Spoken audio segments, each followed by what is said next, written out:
cracking, everybody? Welcome back to another episode of Checkpoint AFK.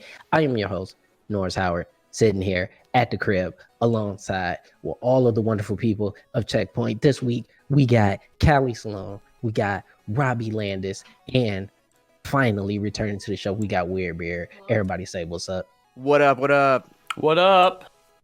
If you're watching us on chat, twitch.tv/CheckpointXP. If you are subscribed, you make sure you hit us with the what up does in the chat. They're there for your use. Say what up doe to everybody. And also, don't forget, you can check all the episodes of Checkpoint AFK, of all of our other shows over on the YouTube.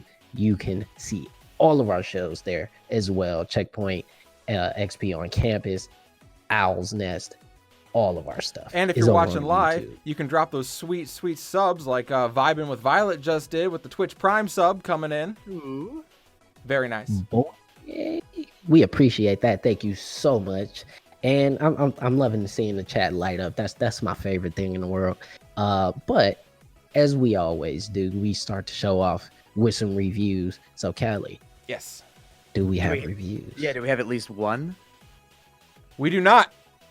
Oh no! These people suck. Not a single. They suck. Well, you know what? That's not technically fair. There is one. It is a 5-star review. It just doesn't have a message attached to it. Oh. Okay. So here's what that tells me. The show is so good. There's no words. There's no word. There's nothing I can say that can improve the show. Does it at least have like a title to it? Nope. It's blank. I don't know if they just did something wrong. I didn't know you could leave it blank. Someone literally just came and was just like, yeah, 5 stars. All right. Like, in my head, it's not actually that it's blank. It's just that it's like a soundtrack underneath it. It's like got the angelic choir playing underneath the 5 stars. like when Doug sees Patty Mayonnaise. Like exactly. That's exactly what it is. That's what our show is. Our show is like Doug seeing Patty Mayonnaise. That's going to be the new description when we try to pitch it to people. See, I like Violet's explanation. Whoever that was, they're just speechless. Correct. There's nothing more to say. It's perfect. Amazing. Yeah, but if you guys would like to, please head over to Apple Podcasts and leave us a review. We read reviews on the show all the time, good or bad. It does not matter. We will read it. So, some of our favorite reviews are the bad ones. Amen. I believe we've been called social justice warriors. Oh yeah. I believe we've been called talentless hacks. Talentless hacks, or I believe we've been called cis het cucks. I was about to ask, if you haven't gotten a cuck, are you even trying at this point? We've been called. Are you even for real? Like exactly. The police. Hold on. Libtard cuck. Absolutely, we've gotten that one. Legit. Hold on. Sure. One second. Legit. Hold on. For real, I think the police is not knowing though. Hold on. Oh God. Oh, I don't want to witness a murder on my show. All right, quick. No, in chat, drop what Norris is being arrested for. Norris is getting swatted right now. Whatever he's being arrested for, put it in chat. Whoever is the correct winner, $100 to you right now. I have an idea though, since we don't have a review this week. Rick, obviously you still watch the shows because I think you put them together to go on YouTube. Yeah. So why don't it's been a minute since you've been on. So why don't you give us a review of how the last few shows have gone in your opinion? Because I rewatched AFK last night even. See, there you go. It's fresh in my mind. Okay, I'm not swatted. Okay, we were worried for you. Yeah, no, it was something that came that is incredibly important that needed to get delivered to me in my hand. I see. In packaging that came from Mexico. Norris just got served or something. No, I didn't get served, and no, I'm not dealing drugs, Rick.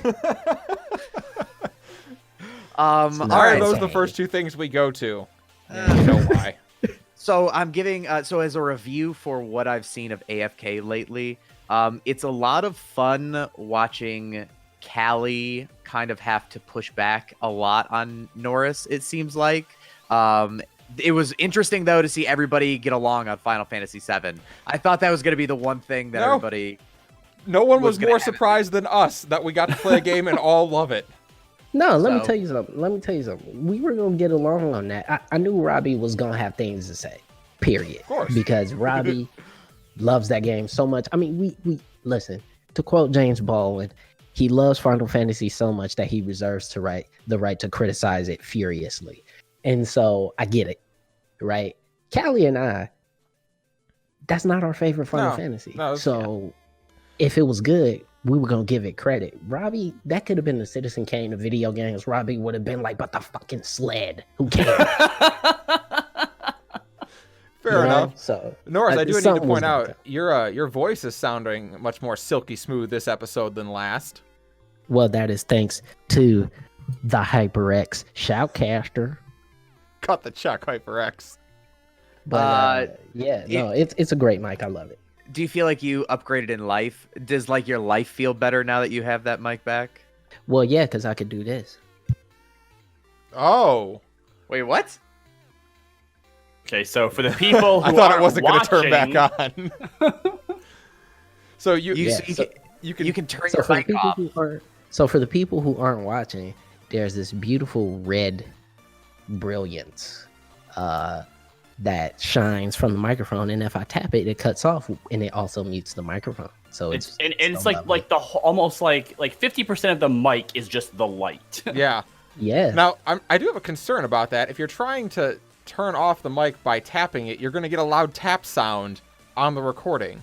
Not all the time. Oh, okay. You can do it really gently too. The first time you did, you just like smacked it. I'm like, that's not any help at all. I was being a jackass. That's even worse. Yeah, I was just being weird.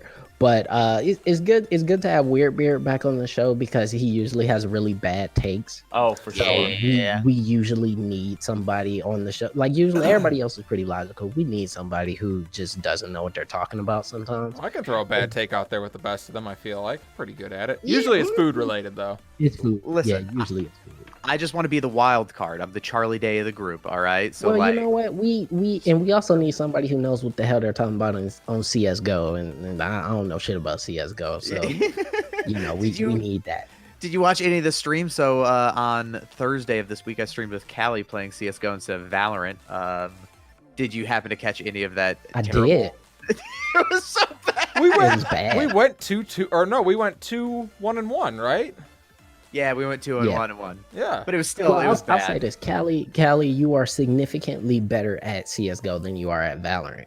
I certainly had way better games on CS:GO than I do on Valorant. Like, I went almost even KDA almost every game, and I had one that I was well above even. So I'll take that. Yeah, but, so yeah. I definitely get that. But with that said, we are going to take a slight break and kind of return to CS:GO a little bit for another conversation about not just CS:GO, but also Overwatch and any game that has ranked in it, because we are going to talk about MMR and how can you really rank something? How can you rank individuals really in a team-based game? Should you? How should you do it? So we're going to have that conversation when we come back for more Checkpoint AFK. And you can pretty much just go again because we don't have a commercial to play this time. Cool. You're good. What's up and welcome back to Checkpoint AFK. Your host Norris Howard here. If you guys haven't checked out the CheckpointXP website, make sure you go over there. We put all sorts of news, posts, really funny articles and editorials, and also it's home base for all of the content. You can see all of our episodes or get the drop down to see all of our episodes, as well as participate in some really cool contests where we give away all sorts of stuff all the time. And our shop is over there if you want some really cool Checkpoint XP merch as well. Man, so I need more Checkpoint XP merch in my life. Dude, my favorite coffee mug is my Checkpoint XP coffee mug. Yeah. Flat out. But make sure you head on over to our website, checkpointxp.com, where you could get all of the new hotness. Now, Valorant just put its ranked mode live. Mm-hmm. First of all, even talking about ranked in a game that's not even out yet is odd. It's weird. It's very odd. But ranked is live in closed beta. People have been clamoring for it. They are ready to show off their EPs and all of their, big brain plays because they made it to platinum. But I think it raised the question because Riot put out a statement essentially saying that individual skill and all that type of stuff would go into how far you rank. Yes. It would be taken more heavily into consideration based on your rank. It won't be just wins and losses, even though that is still the highest point. That is still the most weighed point is wins and losses. But your individual play will go into it as well. With this said, we all participate in ranked in various games. Callie, you and I play League. Yep. Robbie, you and I play Overwatch. Callie, you and Weird Beard play CSGO. We've all played Valorant at some point or another. Is this the right way, you think, for online games to begin ranking? Should individual skill play more of a part in this? I mean, I think it's one of the situation is it's easy to say yes because like when you say it, it sounds great. Yeah, of course I want more than just whether I won or I lost to play a hand in whether or not I'm good. Because if I get hard carried by 4 people, I'm not actually, maybe I'm not good enough to actually be going to a higher rank. And if I'm playing really well and my team is awful, then I don't want to be punished for that. So when you say it in the abstract, yeah, absolutely, it's a good thing. But I think it's really disingenuous to just say yes without acknowledging how freaking difficult a task like this is, because it is incredibly difficult to do well. So I think, has anybody really torn into the way that they score like kills and ranking stuff on Valorant yet?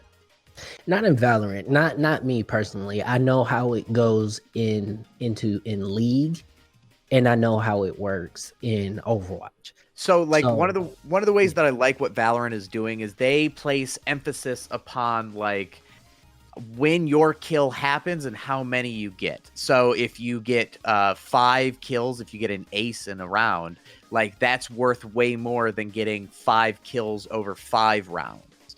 And they also do makes sense. They also do it depending on how many of your teammates are still alive. So, you know, like they weight those things differently, which I think is like where you start to scratch kind of how deep do you want to take the wormhole on this? Well, but I think you make a good point though, because if you take 5 kills in a round and get the ace, you carried that round and won a round for your team, versus 5 over 5 rounds, you got the bare minimum. You're expected to kill one person before you die. That's the goal. So it's odd. I just don't know how they're going to be able to balance from a 5,000 foot perspective and on the ground perspective, because yes, wins at the end of the day really kind of matter the most once you settle out into like your strata of what your skill level is. But at the same time, like just because I have 20 kills in a game, but they all came at the end of the game when we were already up, 11 to 2. It's not the same, as early on, like when the game is still competitive. Like when people just give up at the end of a game, right? You can just farm kills. Who cares? Like all of a sudden you'll have a high KDA. Like you have to be able to balance that with like, okay, at the beginning when they were still competitive and we were only winning rounds with 1 person alive, 2 people left alive. Like that's the part. See, in a perfect world, I think we all agree that, first of all, if you're winning or losing, that should determine if you're gaining or if you're losing SR. I don't care how good you are. If your team loses, you probably shouldn't get any like rating added onto you. But how much you gain and how much you lose should definitely be dependent on it, right? If I lose a game and I have the highest stats, I shouldn't be losing as much as the guy who, went AFK for half of it and didn't get a single kill, right? And from game to game, it's probably a lot easier to determine something like that. Rick, I hadn't even thought about the idea that, early on in the game when everyone's really trying their hardest, that technically that maybe in theory should be weighted better than at the end of the game. Because you're right, if you're stomping out another team, by the end, there's a lot of them that are probably just feeding to get it over AFK, with. Yeah, they don't care. When you're up 10-1, what does it matter who you're killing at that point? The other team their economy is crippled, and you're super ahead, and they don't care. Mm-hmm. Well, I mean, I see what you guys are saying, but at the same time, I also feel like especially in a game like Overwatch, where team cohesion, Overwatch is even more difficult. Yeah. and team communication is, I mean, paramount. If your team is not communicating, or at least on the same page somewhat, you will not win that game. You will not win a game. You won't win anything. But at the same time, there's ways that you're measuring somebody's effort. At the very least, you're measuring somebody who is trying still, even though your team is losing by quite a bit. I feel like that person, but I feel like that individual, even in a loss, right, is somebody that probably shouldn't be punished, because they're trying to carry a team. If I'm a player who in a team with communication is a platinum or diamond level player, but because I have to solo queue, because I have no friends, or because I can't schedule with my friends, because I'm solo queuing, that I am stuck in silver gold because nobody wants to communicate, or because I keep getting stuck with people who don't necessarily know the game as well. But I am still putting up the numbers that I need to put up in line with my role. So I'm not a Mercy running around with gold kills. No, I have gold healing. I have gold objective time. I'm doing what I'm supposed to do, but we're constantly losing. But you can't take it into Valorant. I'm not necessarily saying that. I'm saying in general. Okay. Even talking about Overwatch, though, I think I tend to agree with Robbie that, I mean, at the end of the day, they rate win-loss as the highest stat. So let's say you lose a game, you go down 10 SR, just as an example. But yeah, to Norris's point, if you make gold in the stats that you're supposed to make, you're playing in line with what your role is. You play pretty well, but your team happened to lose. Maybe you only lose 2 SR instead of 10. This is the issue with Overwatch, though, is the way that they do stats within the game. Whether or not it tallies it differently behind the scenes is different. But gold, silver, and bronze isn't determined based on like a global average. It's determined based on that game, right? That game. If everyone on your team gets 1 kill and you get 2, hey, well, I got 2 gold kills. I guess that means I carry my team. I shouldn't be punished as much as you guys are. No, yeah, that's right. It has to be against global averages. But here's the issue, in my opinion, with all SR, all MMR, is that I don't know if all of it is ranked on a global average, which is why I think rolling out ranked for Valorant is a little bit weird right now, because the game hasn't been out long enough, nor has the sample size been big enough to create a global baseline. Well, hold on. The sample size hasn't been big enough? The amount of people that are playing this game and the sample size isn't big enough? No. I don't think most people are watching. No. Most people still aren't playing. Those people are not. Yeah, those people are not playing. They're watching. So you'd rather have the first season of actual like retail release be the? No, I would rather have this game. I would rather have this game out for 2 months after release and then roll out ranked officially. But let's also be very clear that with Valorant, the purpose of competitive coming out isn't actually to rank people. The purpose of Valorant coming out with ranked right now is to get people who know what they're doing out of games with people who don't know what they're doing. Like it's to get some semblance of like, because right now I'm in a weird spot, right? I can go into a game of Valorant, and because I know the fundamentals of CSGO, I am automatically better than the lowest tier of players in Valorant. But as soon as I meet someone who's mechanically good at the game, I get my head kicked in. Destroyed. That's it for me. Something else too that I think Riot might be keeping in mind is I think that they're trying to learn from any mistakes that Apex development had. And one of the biggest things that Apex got roasted for was that their competitive or like their ranked system did not come out fast enough. So even if you believe that, trying to come out with the ranked mode in beta is too soon, I think you'd rather be too soon than too late with it. Now let me talk about Apex's ranking system a little bit, because I think I'm the only person here who likes playing Apex.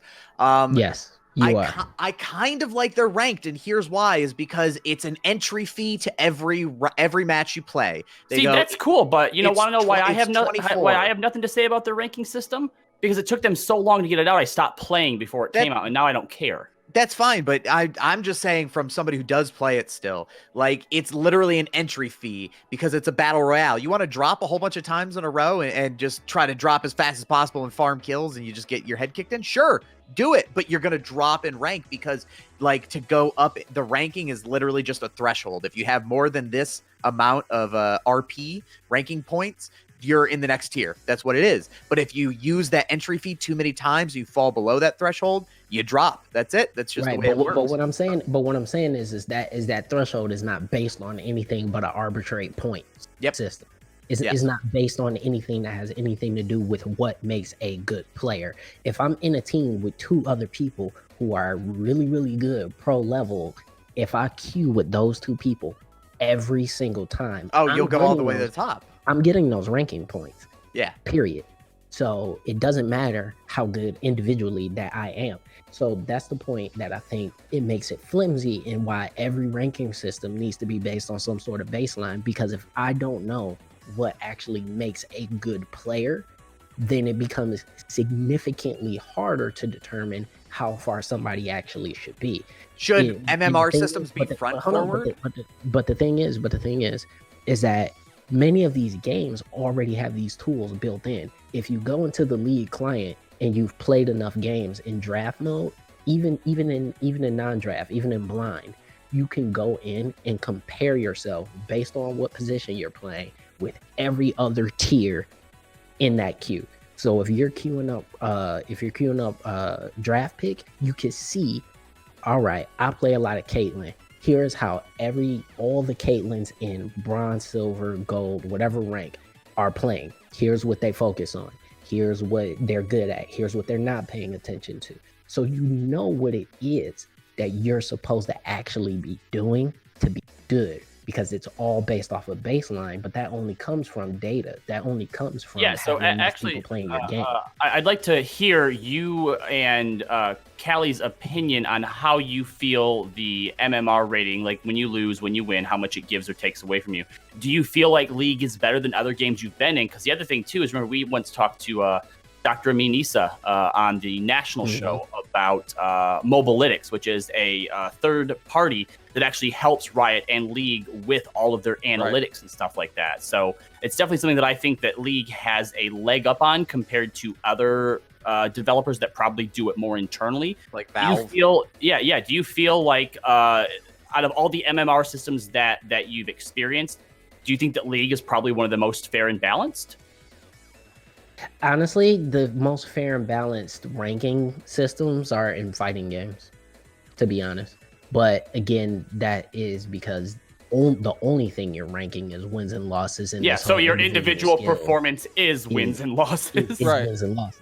But to your point, I think League has it down pat because League has been out for a decade and they've had 10 years to figure it out. All right, so what's CSGO's excuse then? Dude, CSGO is the worst. It's because here's the thing, like there's roles that don't get like stats for. If I'm playing like a support, I'm throwing the utility, I'm throwing smoke grenades, I'm calling out, okay, let's push now, let's not push. That's gonna be totally lost. You know what I mean? Like it's something you can't measure. It's like a good flanker in Overwatch isn't necessarily getting kills and damage. But that's bullshit though. And that's what I'm saying is that for all the unique stats that we get in a game like Overwatch that is baked into that software because they pull it out for Overwatch League every game. So the stat calculation is there. It's bullshit that's not used for regular ladders. That's bullshit because you know what makes a good off tank. And yes, appeal might not necessarily be calculated, but you can tell if somebody is getting solo kills as an off tank on another off tank or on a healer. The point we're making, know what that is. So the point I think that's there. Rick is getting at is in CS:GO, if you have a support character, sure, you can measure that they're throwing their ordnance, but you can't measure whether their smoke is successfully blocking off vision. You can't, or the timing, or like it's not like your AWPer where you can measure your AWPer on straight KDA and damage dealt. That's basically all that matters for that character. But if you're playing a support role, it is extremely hard to measure whether you're doing a good job. Or somebody like there's the lurk, right? Like just the idiot that usually goes to the other side of the map and plays, from behind. Like they may pick up a whole bunch of kills, but they're just picking up the last, whatever trash is left over. Fair. I mean, I understand that point, because if you use a traditional sports analogy, it's you can't measure how well a tight end blocks. Right. But everybody knows if your tight end blocks well, everybody else in your offense plays better. Pro Football Focus would like to tell you absolutely can measure that, but I think they're lying. Well, and I mean, but that's what I mean, is that if esports is going to be quote unquote just sports, they have to start thinking about stuff like that. Because Robbie, you're right. If you're playing as a Hanzo, there has to be a measurement for how many people get revealed by your Sonic arrow. Like that has to be a stat. Period. That's fair. They have to be able to calculate that. But I think, again, that's getting a little too far into the abstract, and more so my point of, if you're going to factor in, if you're going to make a ladder system, you have to factor in individual performance no matter what, and it has to be made off some sort of standard. Because if not, then you're just throwing numbers at people, and everybody is going to be disappointed with their results. Yeah, Everyone. see, one of the things in Overwatch when doing ranked that always just confused the hell out of me was people being like, you shouldn't switch a whole lot when you're doing ranked, because then you have lower stats on all of your characters, and that's gonna put you at a lower rank. And the idea that you somehow in Overwatch, the only game that encourages you to swap heroes, that you're actually discouraged to swap heroes, is just absolutely mind-blowing. I mean, sorry, go ahead, Callie. I was just to say, I think about League of Legends and how, like, they do an okay job. Back to Robbie's original question, how does League do? I think they do an okay job, but I think the task that they have set before them with the game that they've created is nigh impossible. When you think of the support role and how you can effectively measure the performance of a support player, it's like in an age where you have characters like Senna and Pyke, all of a sudden that, like, I think support used to be a very easy role to measure. You could measure it based on how well your AD carry did. How many assists do you have? How many wards do you have down? How many assists? How much healing? How much shielding did you do? You could measure it pretty simply. In the modern era of support, how you measure a good support player is, not to mention it changes based on what's in the meta. Once assassins fall out of the meta, anyone who played Pyke is screwed.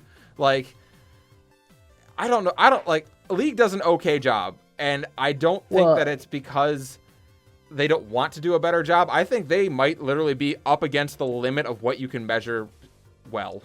Well, but at the same time, I still think for League, I understand that undertaking, and so I don't expect as much from that game. In terms of ranking, in terms of ladders, I don't expect as much, because there's way too many variables in a MOBA anyway. Yeah. Because then how do you want to talk about how good is somebody? Are they itemizing well? Are they using the top this and this and that? Think about this, so, Norris. We've all seen top laners go absolutely ham in top lane, but they don't build in a way that helps the team fight any, and you just lose at mid game because they can't do anything at that point. Did they actually help at all, even though their stat line's going to look pretty good in a loss? No, they didn't.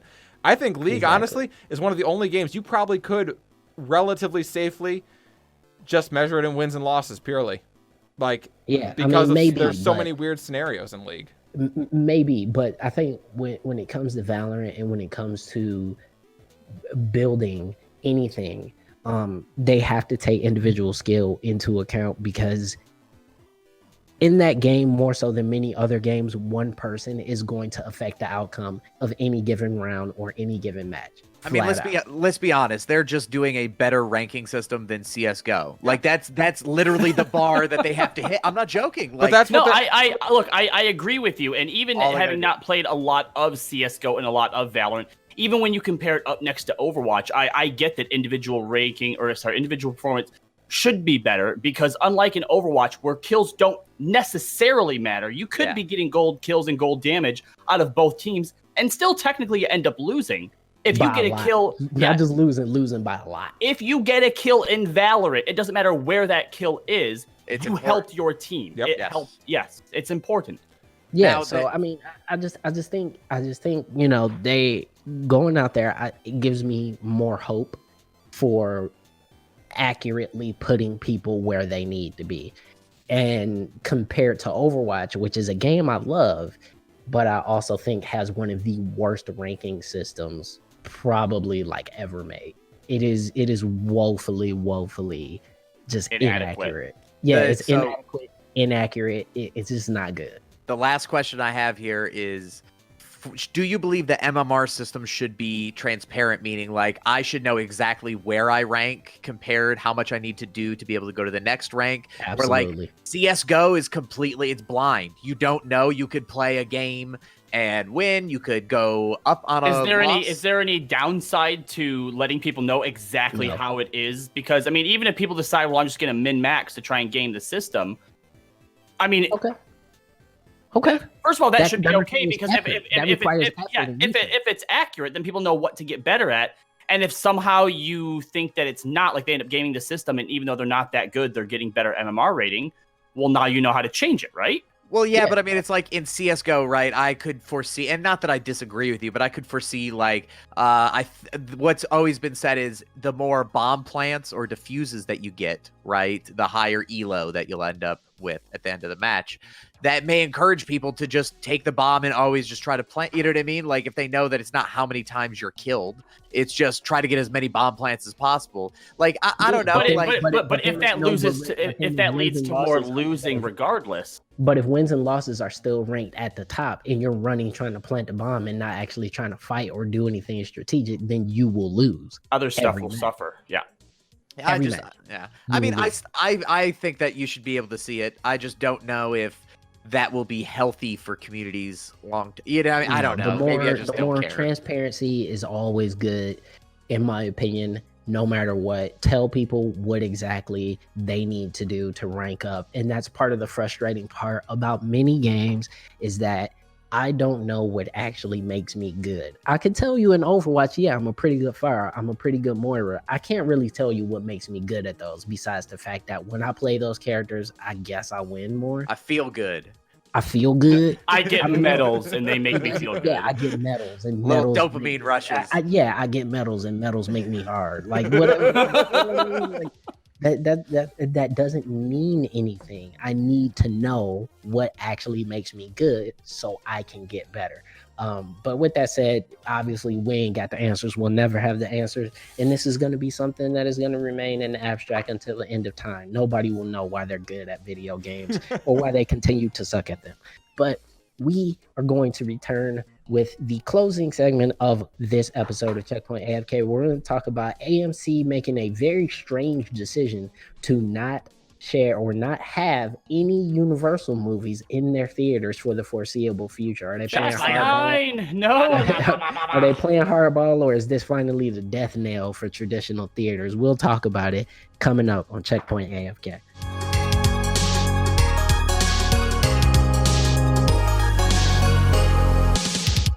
Speaking of exciting too, another big announcement that just came out, the Dallas Fuel and the Houston Outlaws, we alluded to this last segment, the Lone Star Showdown. This is the first annual presentation of this, the two teams coming together to bring the Overwatch world and the esports world 3 solid weeks of competitive gameplay against these two rivals. And what's really interesting and unique about this is that following this up after each week on Saturday, there'll be a 3-part docuseries that kind of follows the behind the scenes of what's going on with these rivalries, you know, what the players are experiencing, you know, what they're feeling, how they're dealing with that, to give you that sort of human element, something that personally I think that all of esports is missing and definitely needs to do more of. But Jake, you also actually get to narrate this this docu-series.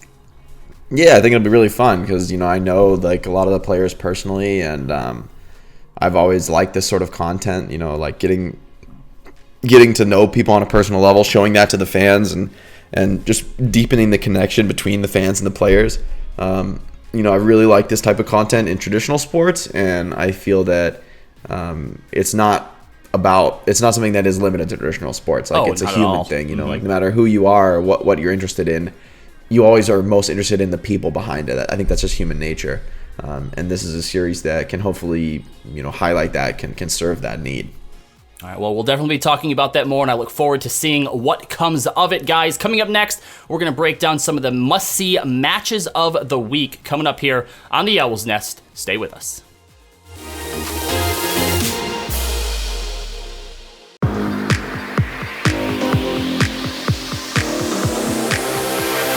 Hey, it's Weird Beard from Checkpoint XP reminding you to make it blue. Help say thank you to our heroes on the front lines of the COVID-19 pandemic. Whether you're streaming, drawing, singing, cooking, or anything else, showcase your talents and hashtag light it blue. You can find more information at our website, checkpointxp.com.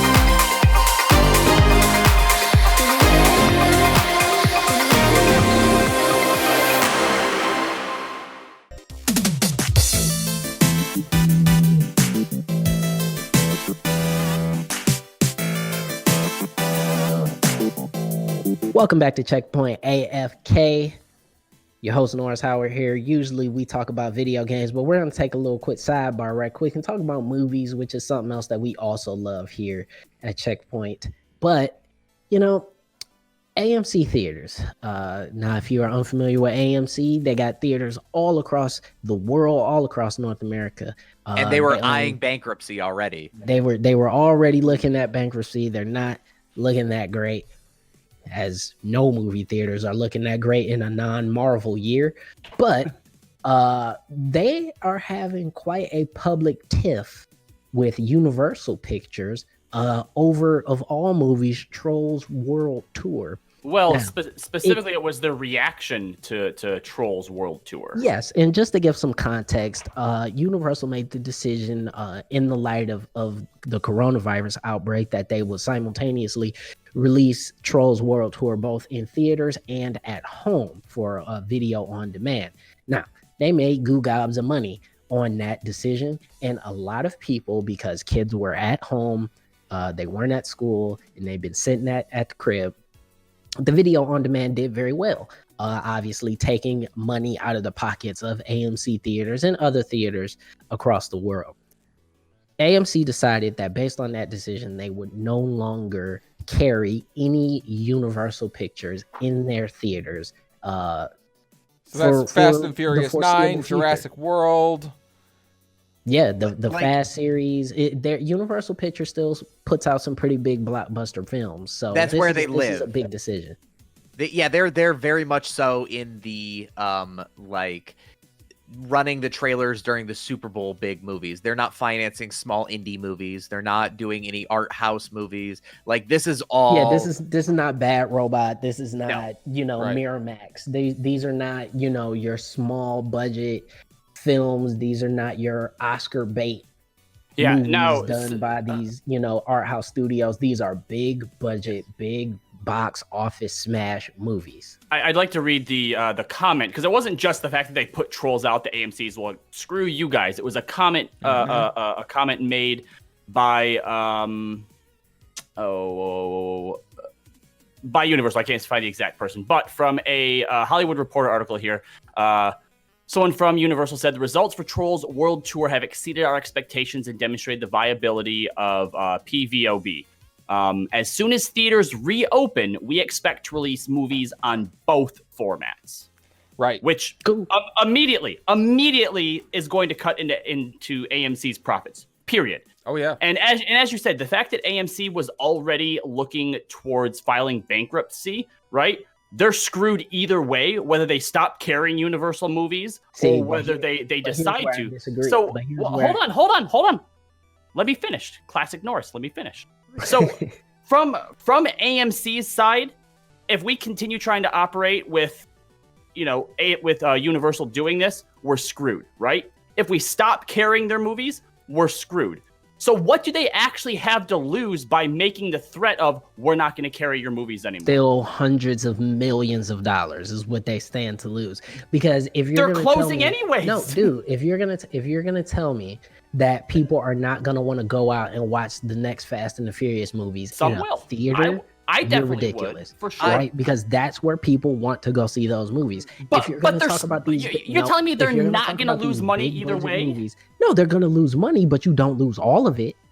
If you're going to tell me I got a choice between making, I made $500 million last year. If you're going to tell me I got the choice between making 250 or making zero from this one studio, that's stupid. It's cutting off your nose to spite your face, dude. Yes, this studio can do whatever they want with how they release their films. You are a theater. You play the movies. You shut the fuck up and you play the movies. It's not like, no, dude. This is such a stupid decision from Universal. It makes no sense. So we need to start off on the correct foot here of saying, talking post COVID-19, do people still go to movie theaters? That's step one. Some Yes. will.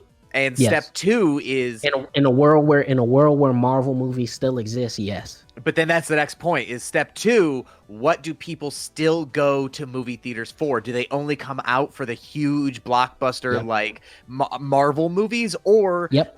does any movie except for a blockbuster bring people out because they can't get it other places? And that's what's changing. Like in this post-COVID world, people aren't going to the theaters to see every little show anymore. And I wrote a piece about this for our website way back when this was all beginning. As soon as Disney announced that Onward was going straight to streaming, the genie's out of the bottle. This is the end of the way things have happened in theaters. The only reason people have accepted having to see things in theaters first is because that was the only option, and it was just beaten into our head that that's how it was. Yeah, no one's going to see the next Seth Rogen, Judd Apatow movie. It's not happening. Nope, They not if just I can won't watch do it it. at home. Oh, and but the writing for that already was on the wall, and it was even before Onward. When You're right. Roma, an Oscar level quality film came out on Netflix instead of coming out to theaters first, people were like, "Oh my God, this will change everything," and it did. But the point is, people still went out to see those big budget films, and to me, to say that we will knowingly cut off pretty much the last source of profitability that we have as a movie theater based off principle is stupid. It's You know what, not based off of principle, though. You said yourself, or one of you yourself said that AMC was already debating bankruptcy. That means that even at the rate things were going, they wouldn't survive. Yeah, So burn now this if- shit so- down. So now if they're looking at even more profit going away, they can't just stick to, well, I guess we'll take what we take. They have to do something to stem the bleeding. So hold on. So tell me who goes to AMC theaters because they support them in their choice to stick it to Universal. How do they make more money? How do they make their situation better? No one. And this work rate or this move rate here isn't to try and endear the public. This is, and it's not going to work either way. What they're hoping is that Universal will stick to the wait 60 days after theatrical release They're not to gonna put it do it. on digital. No, But- they're right. They're not. They're not. But I- AMC cannot just sit down and take it. They have to do something. I agree with you. This isn't it. This isn't what they should be doing, but they do have to do Hold on. This is Right. really important. Fading at the edges in our chat says, I know a couple that owns a small private theater and they're probably gonna lose it. Yeah, because people are not going to movies, especially not small theaters, to see these small releases. And yes, that sucks. And I really want small theaters to continue to exist because they play really great films. But at the same time, if you own a movie theater, if you are a theater conglomerate, ooh, excuse me, that was gross. Charming. If you are a movie theater owner, it doesn't seeing the writing on the wall for digital distribution of films, no, it does not help you. And Robbie, I agree with you. They're damned if they do, damned if they don't. But at the same time, you have to, in a time where people are not making money, you got to be making as much money or looking to make as much money as you can before you start making some really tough decisions. It's silly to say, oh, we're not going to carry Universal films when Vin Diesel is still bankrolling Fast and Furious films. I'm sorry, that's stupid. It's not going to work out, obviously, because this is the type of threat that you can make. And if Universal doesn't buckle, all right, you know what? Fine, we'll keep using them after all. Because Universal's not going to come back and go, nah, you know what? We don't want to put the movies in your theater because they're going to take their money where they can get it. What I honestly feel like this is, though, is there's one big name that we haven't said and brought up in this conversation, which is what I think is driving all of this. The Mouse House, Disney. Yes, the House of Mouse, baby. I really think, because I don't think it's about Universal. I think it's about Disney, because Disney already does this shit where they go, yo, you're going to run, if you want to run Avengers, the biggest movie of the year, you got to run it for 5-6 months. You have to amount run of weeks. Yeah. and they own it. Pretty soon, Disney is just going to buy all movie theaters, and they are going to run only Disney movies, and they are going to make it so that, hey, you want to come out and you can guess what? with a decision like this, AMC makes that significantly more possible. Listen, when AMC goes bankrupt and Disney can buy them for pennies on the dollar, you better believe that's exactly what's going to happen. Now, Robbie, you mentioned that the writing's been on the wall for this for a while, and I think you're right. What we're seeing, though, Norris, I think you said it, coronavirus isn't bringing about anything new. It's just accelerating the timeline. We're just we've suddenly jumped 5 years in the future.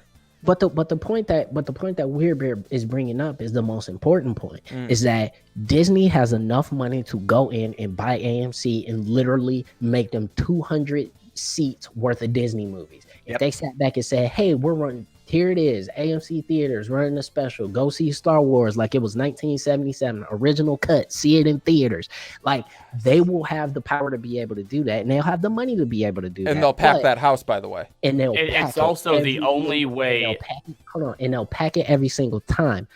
But AMC is shooting themselves in the foot because they would lose all autonomy to be able to play whatever movies that it is that they want if that happens. And by doing this decision, by saying we're not going to play Universal movies because we're upset that we lost money on Trolls, shut up. Okay, because you're going to lose money. It's not about everything Trolls going forward. Like the movie theaters are so. When I say this, I have zero interest in big business. I want to, like, most rich people make me very upset, and so. But by saying that, movie theater chains have been bullied over the past 4 or 5 years, not only from Disney, not only from some of these distribution companies, but even from like Movie Pass, right? Where essentially they gamed the system, hoping that these movie theaters would be able to sell $1 bajillion million in concessions, didn't do it and lost their ass on it. And I think that movie theaters and movie theater chains especially are starting to feel the pressure of I don't know, drive-in theaters, like name me the last drive-in theater that you went to. Fort Wyoming, which is the only one I still know of. And the last time I went, I think I was in high school. Yeah, like it's been I think there's one on Dixie Highway up in Michigan. And so once movie theater chains get into that same predicament where it's fighting over crumbs and scraps, it's just... yes, it's going to advance, but really we're starting to see the big eat the small, and what's going to be left over is... Unfortunately, in order for the medium, traditional movie theaters to survive, it's going to go the way of traditional theater, and it's going to get to a point, Norris, like you said, where it's more of like you're going specifically for an experience. Is the new Avengers movie out? Okay, that'll be in there, but you're now probably paying $20 to $30 per ticket to go and see it. You're already paying $20 to $30 a ticket. No. Per ticket. I'm not talking about all the other stuff baked in with it. No. Just I feel the you. seat. I feel you. And listen, and to be perfectly honest with you, I think not only is that a distinct possibility, I think most people would be okay with it. Like, that's the sad part, is I think most people consumers, it sucks for the industry though, because it's a lot of people losing their jobs. No, do you feel bad? I agree. Do you feel bad for movie theaters? Like, do you think that it's something? Because it's, it's not. Because unlike theater, I think theater was a lot more resistant to changing their subject matter, carrying a lot of stuff that was more modern and newer, that more contemporary audiences would care about, as opposed to movie theaters, which they just been showing movies that come out. Like, people just want to watch movies, but they just have been shut down because of the advances in technology. I think this is not anything movie theaters could have done about this. I also think I think it is different in that sense. Well, and I think when it comes to traditional theater as well, because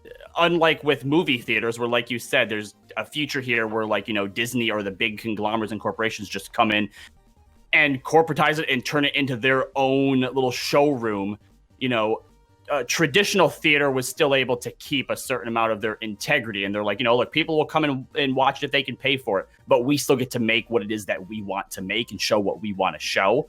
Whereas the movie theaters now, if Disney buys them, all right, that's just it. Something else in Disney's pocket now. Yeah. It's miniature Disneyland in every city. So, it is what it, it would be horrible. I would hate to see that for as much good content as Disney makes. I don't want to see a conglomeration of Disney owned theaters that now show only Disney movies. Like that's like some dystopian like 1984 shit. I don't want that. So another part of me in this is just very upset that this decision is made, because I want Universal's movies to still be played at theaters that I can get to. And so I think the consumer ultimately is who is harmed the most out of this 100%. in terms of being able to experience film the way it was meant to be experienced, which is in a theater. So that's the biggest thing that I'm upset about. But yeah, the writing's on the wall. AMC, for as much as I hate their theaters, I will fight for their right to exist. But it is a frustrating thing to hear, especially considering the situation everybody is in right now, where every industry is hurting, especially anything that's brick and mortar. Well, it's the same issue that traditional sports is going to have to deal with in the very near future here. They're not selling out stadiums anymore because the home viewing experience is a way better experience in most cases. Better. And I mean, like, why am I bothering to drive somewhere, find parking, pay exorbitant prices for concessions, and deal with annoying people sitting next to me when I could sit at home with annoying people I'm related to and eat things for way cheaper? Yeah, absolutely. So, I mean, I think the whole situation is going to have to change. Everybody's going to have to rethink all of this. And the world will look very different in terms of live events. The world will be very, very different for movies and sports moving forward. But that's going to be our episode of Checkpoint AFK. For Robbie Landis, Callie Sloan, and Weird Beard, I'm Norris Howard. And we hope to see you guys back here one more time for another episode of Checkpoint AFK. We'll see you later. Bye. Bye. Bye.